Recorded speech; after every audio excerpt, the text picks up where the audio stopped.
토익은 해커스 영어도 해커스 고득점 메이커스 만점을 받아버렸어. 네, 안녕하세요. 저는 오늘 5월 9일 토익 총평 강의 파트 7 강의를 맡은 해커스 학원 종로 캠퍼스의 강사 경문국이라고 합니다. 자, 일단 총평 강의를 시작하기 앞서 여러분들께 안내드리고 싶은 게 있어요. 자, 여러분들께서 이 총평 강의 외에도 더 많은 토익 시험에 대한 자료 또는 강의를 원하신다면 여기 보이는 해커스 토익 홈페이지에 접속하시면 많은 자료와 강의를 보실 수 있으니까 많이 참고 부탁드립니다. 자, 혹시라도 이 주소를 내가 못 외울 것 같다 걱정하지 마세요. 밑에 보이는 대로 검색창에 해커스 토익을 치시면은요, 여러분들께서 원하시는 이 사이트에 접속할 수 있으니까 많이 이용해 주시길 부탁드리겠습니다. 자, 일단 오늘 시험의 난이도부터 좀 말씀을 드릴게요. 제가 생각하는 이번 시험의 난이도는 중상 정도로 잡았습니다.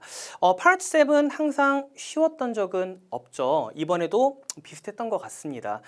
좀 읽어야 될 정보가 많았고, 그리고 꼼꼼하게 독해를 했어야지 해결할 수 있는 문제가 많이 있었기 때문에 좀 시험을 보면서 피로함도 좀 있지 않으셨을까라는 생각이 들어요. 그래서 저는 오늘 시험의 난이도를 중상으로 잡았습니다.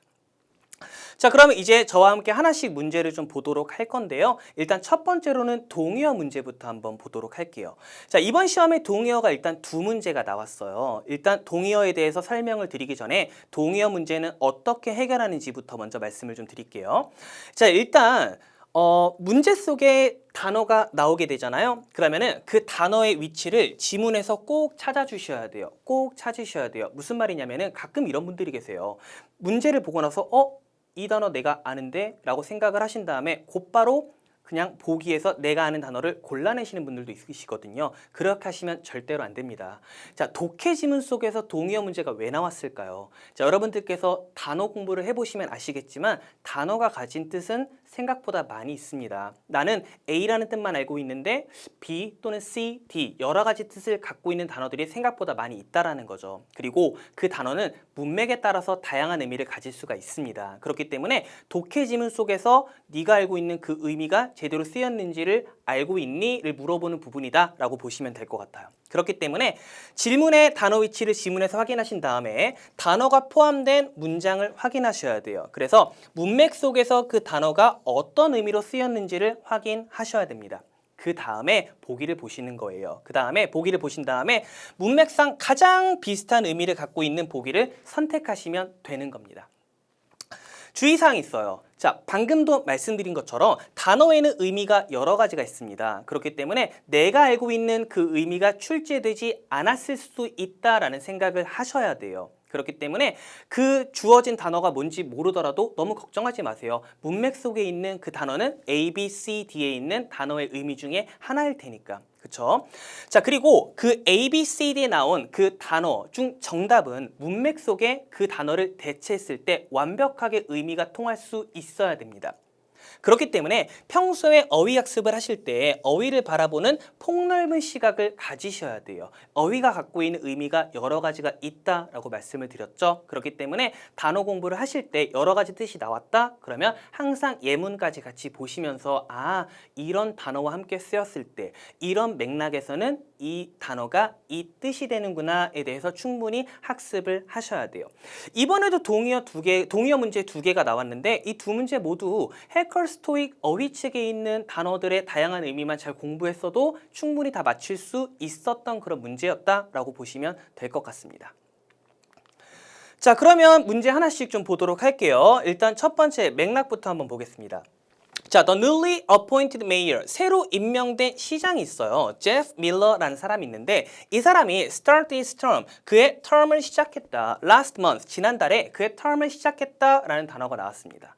자, term이란 단어는 아주 생소한 단어는 아니죠. 근데 term이란 단어가 두 가지 뜻이 있다라는 거 알고 계셨나요? 자, 첫 번째, term이란 단어는요, 기간, 기한 또는 임기의 의미를 갖고 있습니다.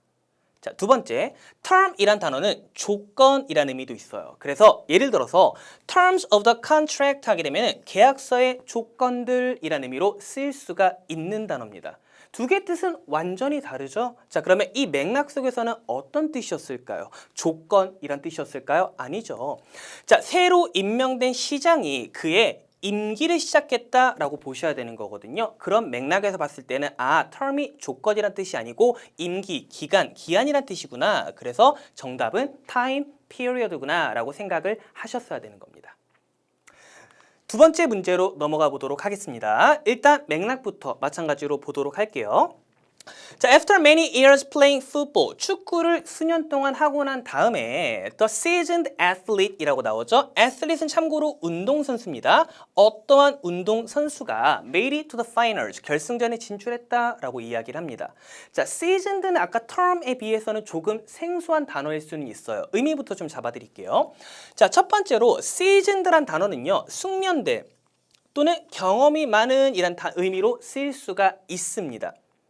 자, 두 번째로는요, 완전히 다른 의미로 양념이 된 또는 조미한 이런 뜻으로 쓰일 수가 있어요. 예를 들어서 소세지가 시즌되었다, 소세지가 양념되었다, 조미되었다 이런 맥락에서도 쓰일 수가 있는 단어라는 거죠. 자, 벌써 정답은 아시겠죠? 자, 운동선수가 무슨 양념이 됐을까요? 그러진 않을 거 아니에요. 그쵸? 자, 많은 해 동안 축구를 했고 숙련이 된 운동선수가 결승전에 진출했다라는 맥락이 되겠죠. 그렇기 때문에 이번 시험에 나왔던 seasoned란 단어는요, experienced와 같은 의미다라고 보시면 될 것 같습니다. 자, 일단 동의어 문제는 여기까지고요. 이번 시험에서 어떤 문제들이 연계 질문들로 나왔는지에 대해서 저와 함께 보도록 합시다. 자, 연계 질문은 총 5개가 나오죠. 이중지문 2개, 그리고 삼중지문 2개가 나오는데 모든 거를 저와 같이 볼 거는 아니고요. 이중지문 하나, 그리고 삼중지문 2개를 저와 함께 보도록 하겠습니다. 자, 첫 번째 이중지문부터 가볼게요. 자, 첫 번째 지문으로 차트가 나왔어요. 어떤 홈페이지의 메뉴들이 나왔어요. 홈, 프로덕트, 기타 등등 여러 가지 메뉴가 나왔고 그 옆에는 비율이 나왔습니다. 어떤 비율이냐면은 사람들이 이 홈페이지에 접속을 해요. 그 다음에 어떤 메뉴에서 이 홈페이지를 떠났는지 그 비율이 나왔습니다. 자, 그리고 이 사람들이 떠난 이유에 대해서 옆에 나왔었던 거죠. 자, 그러면 내용을 한번 확인해 봅시다. 홈이란 메뉴에서 47%의 사람들이요, 어떤 이유로 떠나게 됐냐면은 너무 많은 링크가 있었던 거예요. 어디로 가는? 광고로 가는 링크가 너무 많이 있었다. 그래서 사람들이 이 홈페이지 접속해 있다가 47%의 사람들이 떠났다라는 이야기를 합니다. 자, 두 번째 메뉴로는 뭐가 나왔냐면은 product라는 메뉴가 나왔어요. 그리고 33%의 사람들이요, 뭐라고 이야기를 했냐면은 레이아웃이 좋지 않기 때문에 이 홈페이지에 있다가 떠나게 됐다라고 이야기를 하는 일종의 보고서와 같은 차트가 나왔었습니다. 자, 이어지는 지문에서는 무엇이 나왔냐면은 이메일이 나왔어요. 자, 이 사람이 이 보고서를 보고 나서 글을 쓰는 겁니다. 내용 한번 보시죠. 자, 보고서 고맙습니다. 이걸 보고 나서 저의 의견을 드릴게요 라고 본인의 의견을 여러 가지 말해줘요.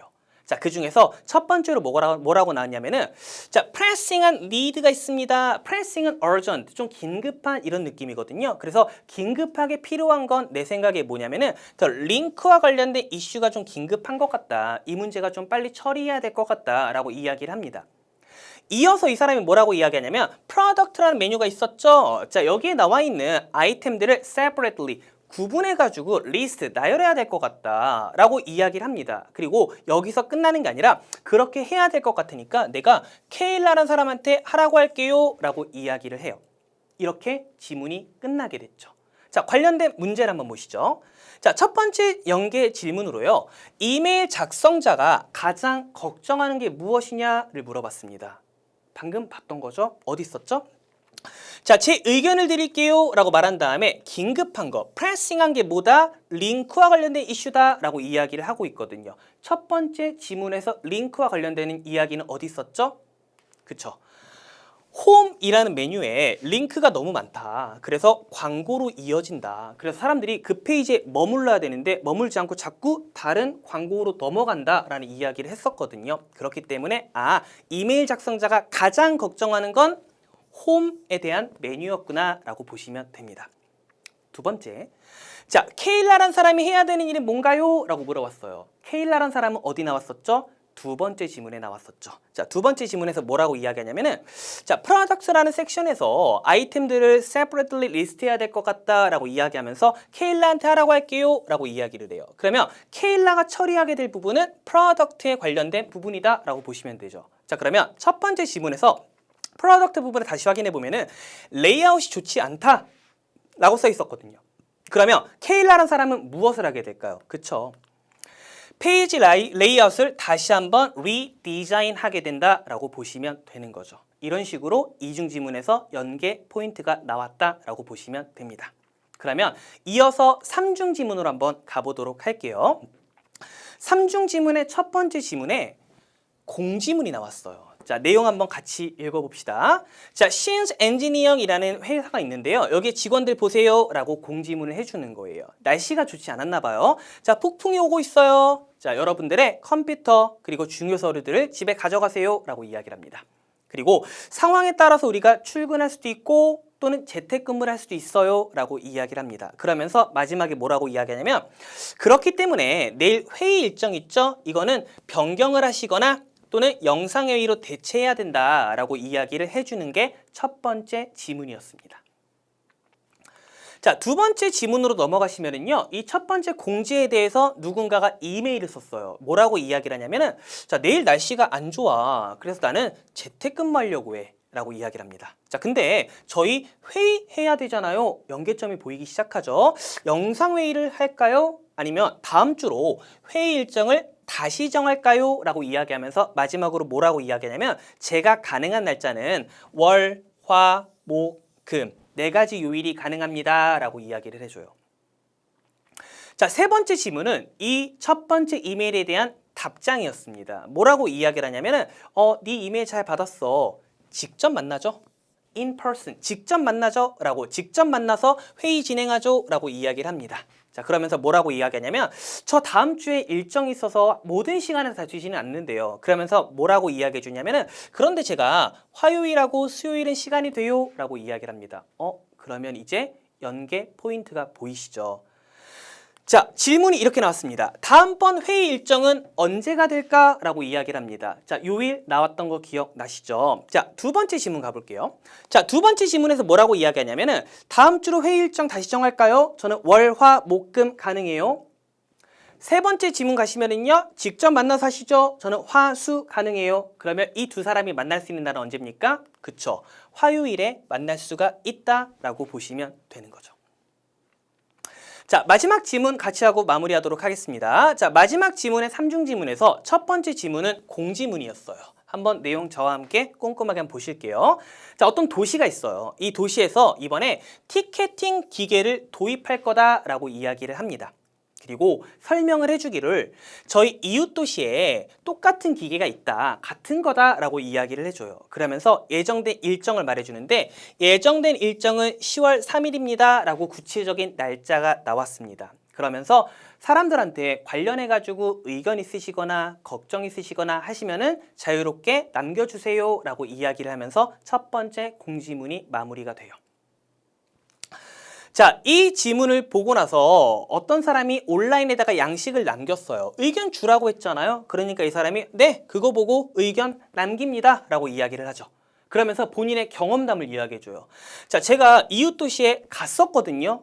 네가 똑같은 기계가 있다라고 하는데 내가 가봤어. 가서 그 기계도 써봤는데 그 기계에 문제가 있었다. 그래서 내가 일정이 있었는데 지각을 했어 라고 하면서 이 사람이 조금 격하게 이야기해요. 뭐라고 이야기하냐면 만약에 그 일정이 뭐 채용 면접 같은 거였으면 어떨 뻔했어 막 이런 이야기를 하거든요. 그러면서 나는 그 티켓팅 기계 싫다. 나 그거 반대한다. 원래 하던 대로 그냥 해라 라는 이야기를 합니다.